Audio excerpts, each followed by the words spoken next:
Hello, this is Joy Lewis having a conversation with Jewel Diamond Taylor. Hi, Jewel. How are you? I'm wonderful, thank you. Can you please tell the audience about yourself? Who is Jewel Diamond Taylor?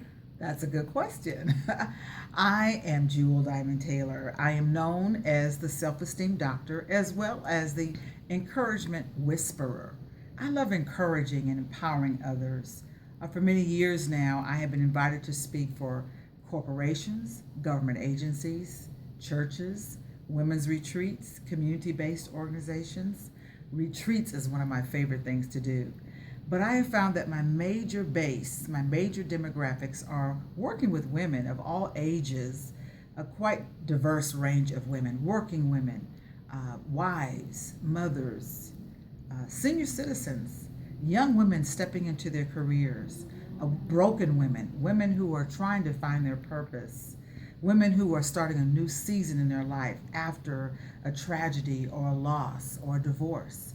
I find that so many women need support, and I partner with them in navigating their way through loss, through finding their purpose, from being spiritually bankrupt, finding their voice. I love the title of the self esteem doctor because I realized a long time ago that you could tell people how to set their goals and name it and claim it, but I realized that I had to back it up a little bit and work on the emotional wellness. I find that so many were not guarding their heart. Why did I do that? Because I too had to learn how to guard my heart. I had to learn how to find my voice. I walked through many different doors trying to find out, what is my purpose on the planet? And after many jobs, after many mistakes, after many times of questioning myself, I finally realized the importance of surrounding myself with the right people, of being honest with myself, of being accountable for the choices that I was making, and to not only guard my heart, but to open up my heart to receive information, to be aware, to get rid of those blind spots, to become so conscious that I stop procrastinating, that I no longer put up walls to hide my feelings. One of the greatest things that I've learned is the importance of owning who you are, finding your true identity and being authentic, being courageous enough to be transparent. And so when I am facilitating workshops and retreats, when I'm teaching women about leadership, when I am facilitating classes on how to begin the new year with a good start, to be enthusiastic, to have a vision for yourself, I find that in order for you to really experience some momentum, you got to be transparent. You got to take the risk to open up your heart and let people see who you are. And a part of being emotionally well is feeling safe with other people. And this is something I take a great deal of joy in, is creating safe places, a safe environment for women to take the wall down, take the mask off, get over all those fears that we have, those insecurities of being judged, of being rejected. I find that so many women have issues from their past, be it a traumatic childhood, be it a loss of a loved one, be it love walking out the door, not getting the job, not getting the contract, listening to the lies of other people, falling prey to abusive relationships. So I love empowering women about relationships. In fact, I've written a book called Follow Your Heart, but Take Your Brain with You. I know about that far too well, that so often when we don't guard our hearts, we find ourselves in toxic relationships, marriage, even friendships, even signing up to be a part of a church or an organization or a team or a committee, and we're really not aligning ourselves with the right people that really see us because we're suffering from the disease to please. We're suffering from, I don't want to rock the boat. Or how do I get accepted? How do I get validated? And so I often say that validation is for parking. It is not for you to seek out people to validate who you are. So when you create the type of environments that I create for women, I find that the masks fall off. We experience tears, we experience joy, we experience breakthroughs, we experience transformation. That's awesome, Jewel. I know you have traveled across the country and also Brazil, London, the Caribbean. Can you tell me what has been the feedback from your audience, which I know it's primarily women. Have received? I'm sure you get endorsements and messages on your website page and your Facebook page. What has been the feedback from your audience? Well, yes, I have spoken in 34 or maybe 35 now of the 50 United States. I've been blessed to speak in Brazil, London, Jamaica, Bahamas, St. Kitts, Turks and Caicos, Cancun. The list goes on. And what I have found is that pretty much women are pretty much the same everywhere. They want to be loved, they want to be accepted, they want their children to be safe. But they also want to find out what is my purpose. They want to have meaning. And so I'm thinking right now of a young lady that's been with me for a while. And I'm often getting emails from her or comments on Facebook how she has just transformed. How she says, you know what, I found my voice. You know what, I'm no longer selling myself short. I put my crown on. And it just makes me feel so good that the women are applying what they learn. And that's so key. Not just get the information. Don't just come to my events and my sessions and my retreats. I love it when women are actually applying what they learn. And this particular woman that I'm thinking about, she's a single parent. And she's often giving me a lot of feedback on how she is growing, how she is evolving, how her life is totally transformed. Now, I don't take all the credit. What I do is create that environment. And I make sure that we have other women that want to grow, other women that are courageous, other women that are transparent, other women who want to change and who want to break the chains that kept them captive, be it a low self-esteem, worry, anger issues, stress, toxic relationships, addictions. And addictions come in all forms. And what I find is sometimes that women are addicted to relationships. They don't know how to let go.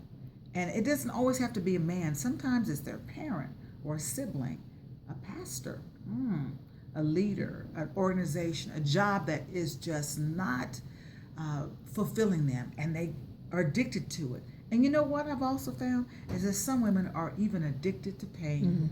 They're loyal to their pain. And so what I like to do is to come along and partner with them and meet them where they are. Not deny that they're in pain, not deny that they have fallen to some pits and they believe some lies, because I've been there. But what I do is recognize that, then elevate their thinking. Because I love what the Word of God says. It says, be transformed by the renewing of your mind. And so that can become so cliche, but to renew your mind, Jewel, that's a process.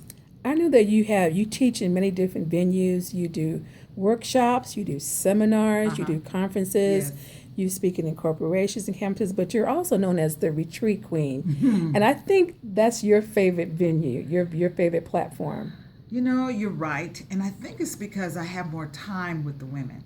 I'm invited all the time to do keynotes, and you're at the podium for maybe 20 minutes, 30 minutes, or I'll do training workshops, and it's for an hour, 90 minutes. But when you're in a retreat setting for 2 or 3 days, you get to know the women. There's an intimacy. There's a close encounter with me. And there's iron sharpening iron. And there's a safe place for women to laugh, to cry, to sing, to dance, to reflect, and then renew. So you're right. That is one of my favorite types of venues because I'm a people person. I love women. I have such a tremendous respect for women. I'm inspired by the strong, resilient women that come into my life. Now, I know you've done retreats in the mountains, you've done retreats in the desert, in Palm Springs, you've done retreats on the water. Yes. And I know that you also do retreats in Malibu. Yeah. And I heard you have a retreat coming up very soon. Yes. Now, I'm not sure when someone's watching this, but yes, we've done many retreats in Malibu, and I'm sure we'll continue to do that. And I would just invite the viewers to just constantly check my website and find out what's going on currently whenever you're watching this video, because I will always do retreats. I have never missed a year in producing retreats for 30 years, as you said. I love nature. I love for women and myself to unplug from the busyness, to unplug from the drama, the dishes, the work, and just unplug and just really rejuvenate their mind, their body, and their soul. So, yes, I do, at the time of this taping, I do have one coming up in Malibu in September 2016. And in 2017, we are going to Hawaii. The name of my ministry, the name of my organization is Women on the Grow. And we want to grow financially, we want to grow emotionally, mentally, spiritually, relationally. We want to grow in our purpose. And so I find that you can do that when you have many different environments, not just always a teaching environment, not always nature, not always fun, sometimes serious.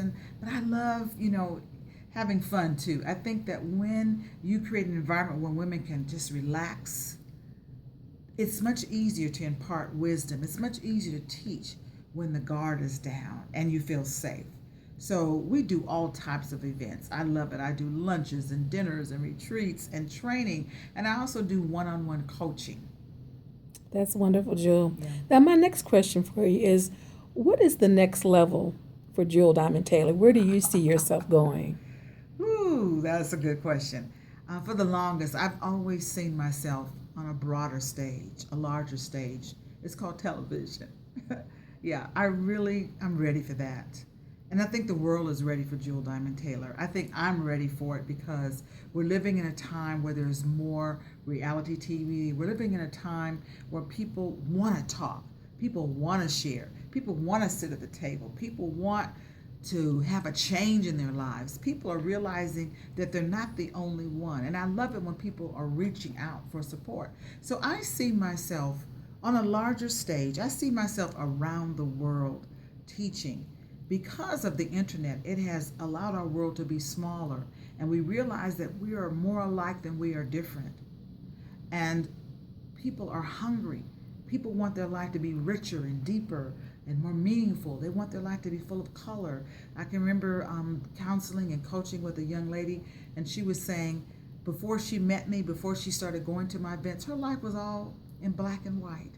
And she'd been going to therapy for years, but she said, Jewel, your style of teaching, the type of women that you attract, the type of venues create. She says, you know what? I'm actually seeing in color. I've actually seen her go from just wearing black and white and gray all the time to where she's starting to introduce color into a wardrobe. So there's so many different layers that I love to empower women. How we dress, how we see ourselves, how we talk, how we think, how we feel, who we allow into our lives, the boundaries that we set, how we pray, how we trust, how we believe. There's so much to it, and it is definitely a process. So I'm blessed by the women that trust me, the women that allow me to partner with them, because it's not going to happen overnight. You just can't come to one Jewel Diamond Taylor venue and get a magic pill or push a button and voila, transformation. No, it doesn't happen. You have to really be committed to wanting your life to be different, to want to have more quality in your life, to have more joy in your life, to have more faith and trust in God, to be able to let go of the past, to let go of the pain. And if you can't let go of it, accept it and say, you know what? This is my life, but I'm resilient and I'm living my life with purpose to be all that God has intended me to be. I want to empower women to take the dust off their dreams, because everybody knows what they want to do. But until you're in the environment with someone that can remind you and prick your heart and give you permission, we don't allow jealousy in my tribe. We don't allow competition. It's about just being the best you that you can be and feeling safe to shed all of those things that kept you down. Some people call it strongholds and some people call it wounds, but no matter what you call it, whatever setback you've had, whatever perception you've had of yourself, I want you to be a part of what I'm doing to bring about transformation, information, motivation, inspiration. I love what I do. And I always end my sessions and my daily thought for the day line, my website, by saying, stay in the light. There it is. Thank you, Jewel. It's been a pleasure talking to you.